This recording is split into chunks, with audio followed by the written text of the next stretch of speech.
fuck happened? What's going on, everybody? This is Trend Kill Radio, a rock news show about all things rock, except for when it's not. Brought to you by the Foundry Concert Club right here in Cleveland, Ohio. I am your host, Sean Ryan. And I am Chris Jones. Indeed. And before we get started, please just hit subscribe, hit like, and then hit the notifications because we don't know when these shows come out. There's so many of them going on. They're all juggled up in the air right now. Anyways, so let's just get it started. Flaw.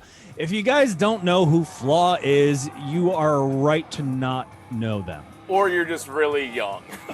That too.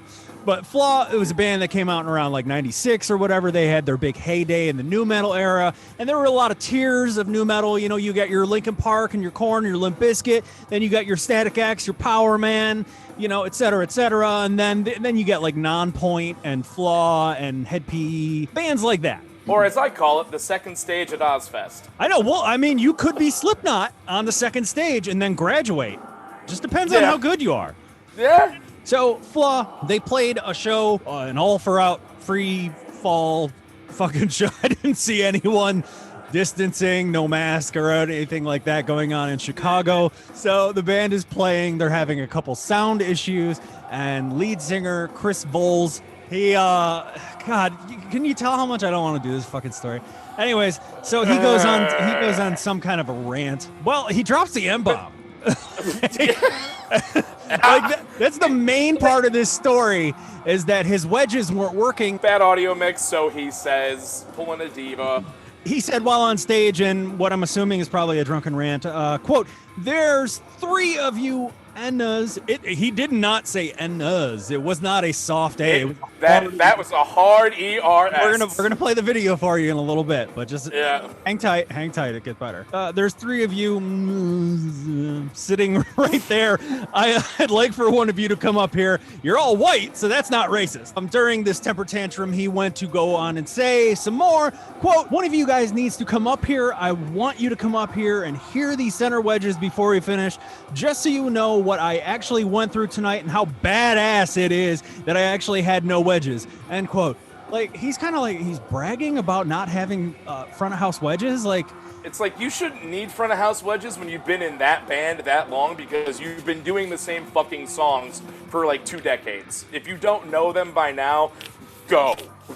I know. Get like, out of here. I've played in some crappy clubs, man. Guess what? You don't get wedges. No, it's like, I've even opened up for Flaw a couple times in my life, like years and years ago, and they were nice to us. He's like the only original member they have left too, but he was a nice guy. I have pictures of me and him hanging out at the show. But I actually heard about this whole story Saturday. I wasn't sure if there was any validity to it yet or not. A girl I know on Facebook, Jessie Cochran, she opened up for them at that show in Chicago where this happened at. Really? And she made a post about it. That's why I messaged you. I was like, hey, I think we might have something here, because I'm gonna see what happens. And then sure enough, today the video came out, and yeah, she wasn't lying.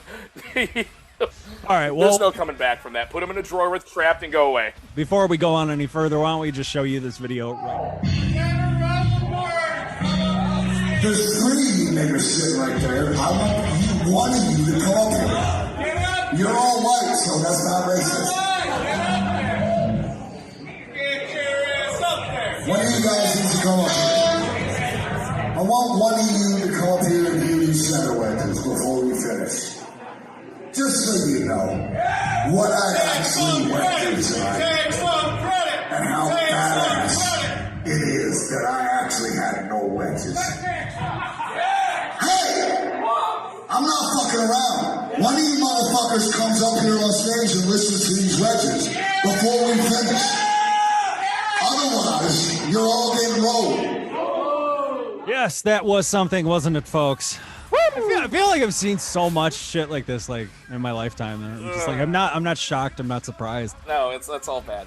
Nothing surprises me. Like, I'm in my 30s. I don't know how old you guys are, but like, I see, like, I don't know. I just see it. I see it a lot. But, I mean, plus they're from Kentucky. Just saying. Well, this dude, he is the only original member from this band. What's that tell you?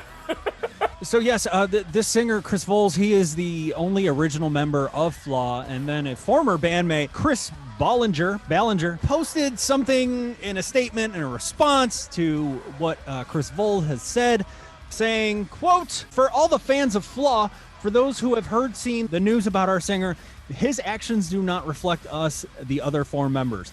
And for those that don't know, the original member of Flaw, which includes myself, Lance Army, Jason, Ryan, we are not in the band with him. There have been hired guns for 5 years except him. This could easily get us pulled from music platforms and other sites. I am only defending the original and true published artists who actually own the band name and the name along with Chris Voles. Currently investigating this, Seaball."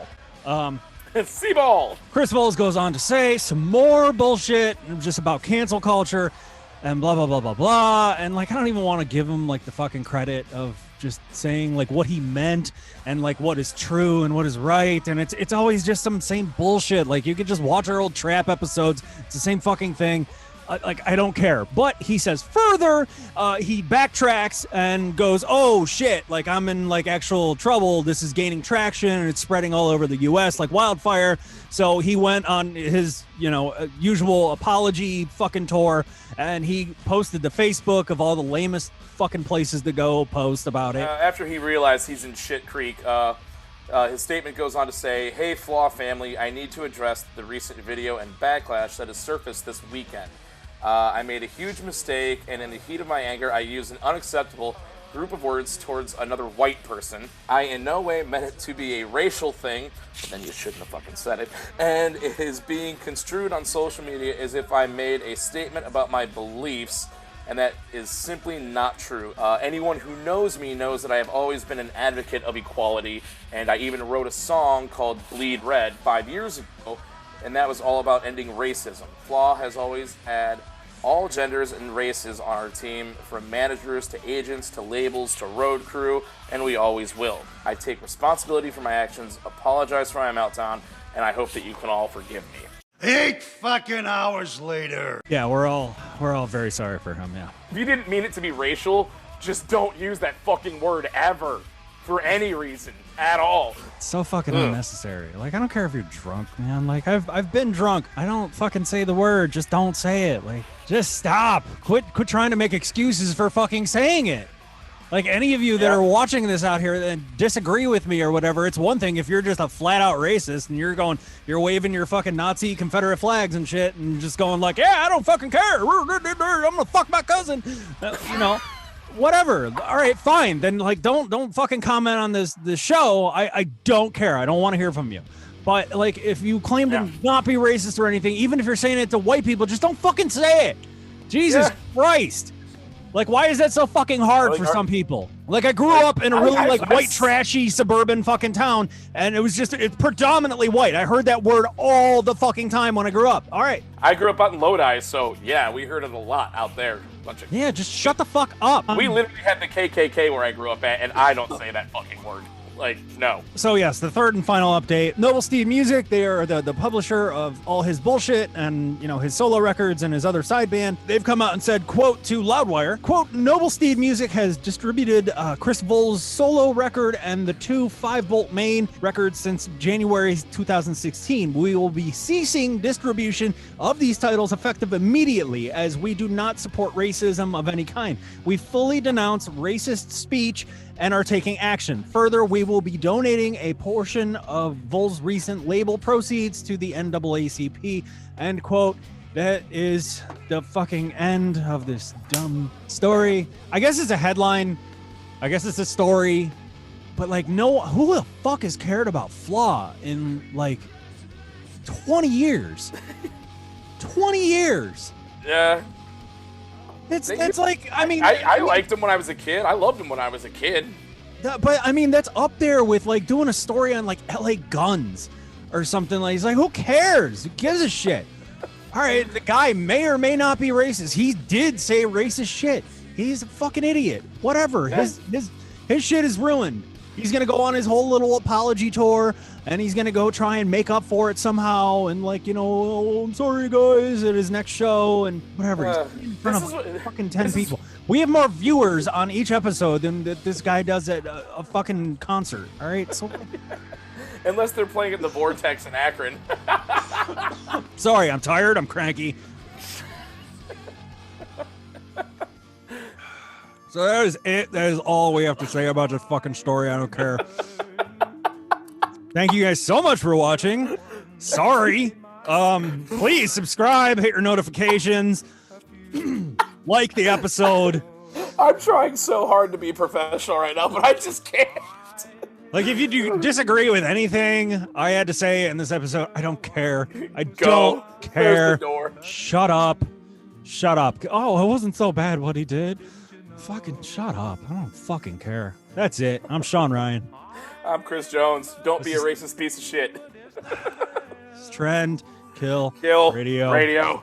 What's going on, everybody? This is Trend Kill Radio, a rock news show about all things rock, except for when it's not. Brought to you by the Foundry. How did the cat get in here? Mother, I crave violence.